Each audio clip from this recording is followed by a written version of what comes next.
લિંબાયત ઝોનના કાર્યપાલક ઇજનેર સામે 4 લાખની લાંચનો આરોપ. કાર્યપાલક ઇજનેર વિપુલ ગણેશવાડા અને પત્રકાર પરવાના એસીબીની પકડથી દૂર.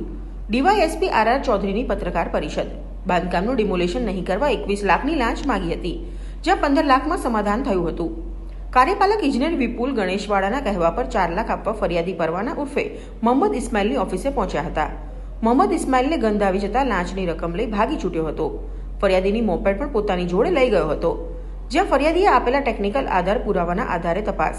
હાલ બંને શખ્સો પોલીસ પકડથી ફરાર.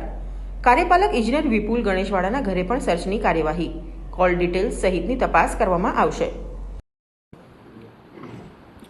જી સર, ગત રોજ એસીબી ને એક ફરિયાદ મળેલી જાગૃત નાગરિક તરફથી કે કાર્યપાલક ઇજનેર વર્ગ 1 લિંબાયત ઝોન વિપુલ શશિકાંત ગણેશવાલા અને એક પ્રજાજન મોહમ્મદ ઇસ્માઇલ ઉર્ફ પરવાના, જે નિષ્પક્ષ ગુજરાત પત્રિકા નામનું એક દૈનિક અખબાર ચલાવે છે, આ લોકોએ આ કામના ફરિયાદીને સંતોષ સબ ઇન્ડસ્ટ્રીયલ પ્લોટમાં એનું જે પ્લોટ હતો એના 6ઠ્ઠા અને 7મા ફ્લોરનું બાંધકામ તોડવાના અવેજ પેટે આ કમે વચેટિયા મારફતે રૂપિયા પ્રથમ 21 લાખની માગણી થઈ.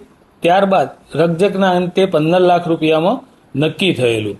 એ 15 લાખ રૂપિયા પૈકીના ગત રોજ ફરિયાદી 4 લાખ રૂપિયા એ આ કામના વચેટિયા પરવાના ઉર્ફ મોહમ્મદ ઇસ્માઇલ એમની ઓફિસે આપવા માટે મોડીસો જે ગયેલા, જેઓએ પૈસા સ્વીકારી અને તેઓને શંકા જતા ત્યાંથી એઓ નીકળી ગયેલા અને આ બંને આરોપીઓએ એકબીજાના મેળાપીપણામાં ગુનો આચરેલો હોય. હાલ એ બંને વિરુદ્ધ ગુનો દાખલ કરી આગળની તપાસ હાથ ધરવામાં આવેલી છે. સર, કઈ રીતે તપાસ કરાશે? ટેલિફોનિક વાતચીત પણ થઈ હશે, તો શું કોલ ડિટેલ્સ સહિત વિગતો મેળવવામાં આવશે? હા, તમામ ટેકનિકલી જે પુરાવાઓ છે એ તમામ પુરાવાઓની છણાવટ થશે. કોલ ડિટેલ્સ વગેરે જેવી ટેકનિકલ બાબતો છે એ પુરાવાઓ પણ મેળવવાની કામગીરી હાથ ધરાશે. હાલમાં અમારી ઝડપી તપાસ અને આરોપીઓ સંદર્ભની ઇન્વેસ્ટિગેશન પણ ચાલી રહેલું છે. ભવિષ્ય જે કંઈ પણ પ્રગતિ થશે એ અમે આપના માધ્યમથી જણાવીશું. કાર્યપાલક ઇજનેર છે તે કેટલા વર્ષોથી ઇજનેર તરીકે કાર્યરત છે ને કેટલા પગારદાર અધિકારી? એ હવે એમનું સ્ટેટમેન્ટ ડિટેલમાં થશે એટલે હું આપને એ મુદ્દો પણ જણાવીશ. ઘરે સર્ચ કરવામાં આવશે?